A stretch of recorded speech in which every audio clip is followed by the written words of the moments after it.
Bismillahirrahmanirrahim. Assalamualaikum warahmatullahi wabarakatuh. Oke, kita bertemu kembali di mata kuliah manajemen jaringan. Pertemuan ke-6 hari ini ya, bagaimana kita akan mempelajari tentang Simple Network Management Protocol atau biasa kita kenal dengan SNMP ya. Nah, di slide selanjutnya kita akan jelaskan tentang standar SNMP dan CIMP ya. Jadi intinya gini, agar manajemen dari banyak bagian yang berbeda-beda dapat saling bekerja satu sama lainnya. Nah, dibutuhkan standar manajemen jaringan. Jelas. Terus kita berbicara di sini ada dua standar utama yang muncul. Nah, yang pertama Simple Network Management Protocol, SNMP sendiri. Lalu yang kedua adalah Common Management Information Protocol, CIMIP sendiri. Nah, kita bahas nanti satu demi satu untuk perbedaan atau kelebihan dari masing-masing standar. Oke, untuk standar SNMP dan CIMP ini, SNMP itu mengacu pada suatu kumpulan standar-standar untuk manajemen jaringan termasuk protokol sendiri ya. Lalu dia spesifikasi struktur database dan suatu kumpulan data objek seperti itu ya. Nah, bagaimana dengan common ya, CMIP adalah port protokol ya, protokol manajemen jaringan oscillator yang dibuat dan diintegrasikan oleh ISO untuk mengawasi dan mengontrol jaringan yang heterogen. Nah, CMIP itu didesain untuk menggantikan SNMP dan mempunyai banyak fitur yang lebih baik dari SNMP. Nah, CMIP tidak hanya mengirimkan informasi. Jadi di sini juga CMIP itu mampu melakukan tugas yang tidak bisa dilakukan SNMP. Jadi kelebihannya itu ya, seperti melakukan aksi terhadap perangkat jaringan sehingga CMIP lebih efisien dan mengurangi kerja dari manajer jaringan yang lain gitu ya. Setidaknya dia bisa bekerja lebih cepat dan tidak membebankan kerjaan lebih banyak seperti itu. Oke, lanjut di dalam pengertian CMP juga menyediakan fitur keamanan yang bagus seperti otorisasi, kontrol akses, dan pencatatan laporan keamanan. Nah, alasan utama mengapa CMIP tidak digunakan ada karena ya CMIP membutuhkan sumber daya sistem 10 kali lebih besar dari SNMP. Dengan kata lain, hanya sedikit sistem yang mampu menerapkan implementasi CMP secara penuh tanpa mengalami modifikasi jaringan secara besar-besaran. Jadi gini, pada penjelasan poin kedua di slide ini adalah, jadi kenapa CMP ini gitu jarang orang pergunakan? Nah, salah satunya adalah sumber daya sistem yang lebih besar dari SNMP. Padahal cara kerjanya memang lebih bagus, cuman ya sesuai ya. Ketika kebutuhan itu banyak, maka konsumsi atau kebutuhan juga akan semakin meningkat seperti itu ya. Jadi berjalan lurus ya, bukan berjalan sebaliknya gitu, berjalan lurus. Nah, itu mungkin yang saat ini dikelola. Oke, kita lanjut di dalam slide selanjutnya ada yang namanya RMON. Nah, ini remote monitoring gitu ya. Remote monitoring itu sebuah standar yang digunakan pada peralatan telekomunikasi seperti router, terus router yang menghubungkan MIB, manajemen informatika base-nya, jadi base management information, yang memungkinkan monitoring dari jarak jauh dan melakukan fungsi manajemen dari peralatan jaringan.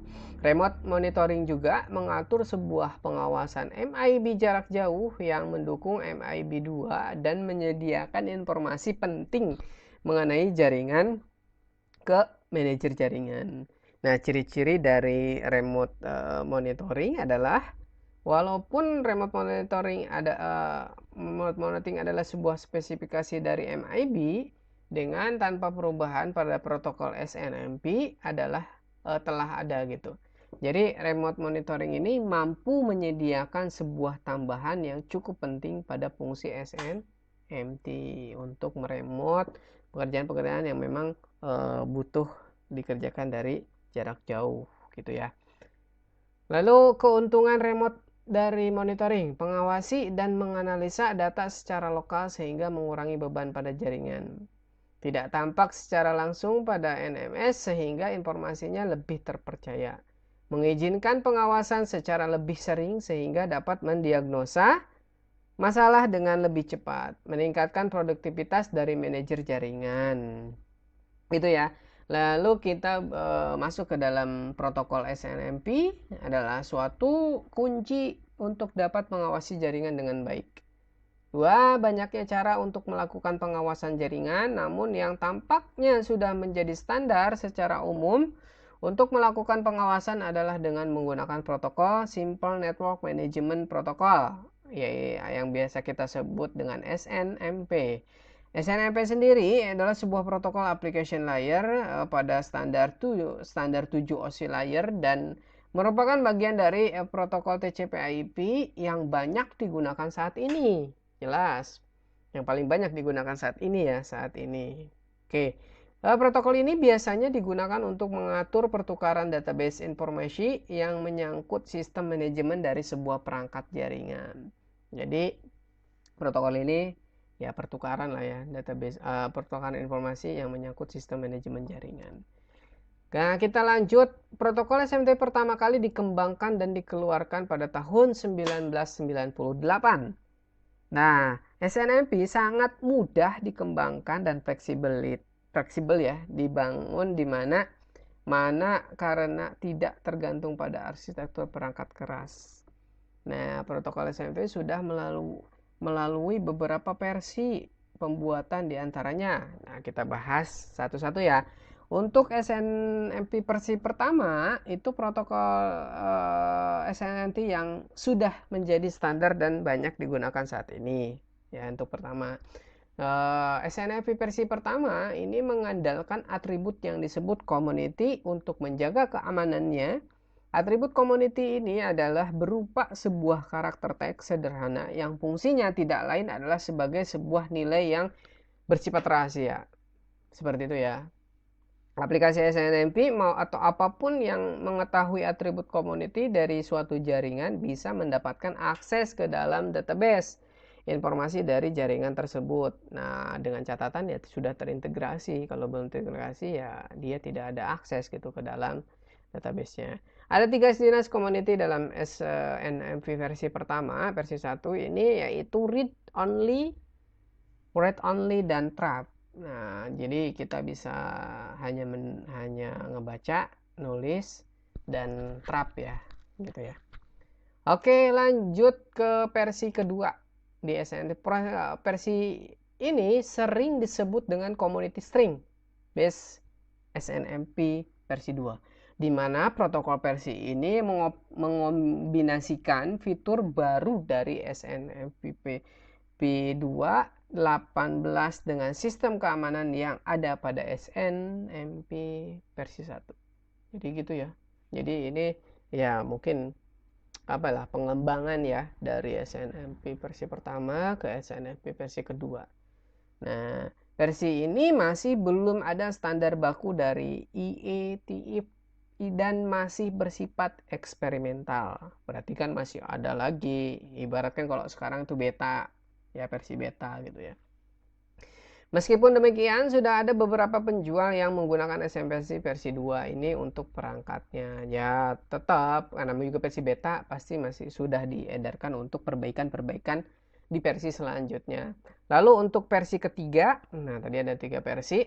Ya, versi ketiga ini diklaim akan menjadi versi selanjutnya yang banyak digunakan. Namun, sampai sekarang masih belum distandarisasi secara penuh dan belum dipublikasikan oleh IETF-nya gitu ya. Dalam versi ini, protokol SNMP ditambahkan kemampuan untuk mendukung autentikasi yang kuat dan komunikasi pribadi antara komponen-komponen jaringan yang ingin diawasi.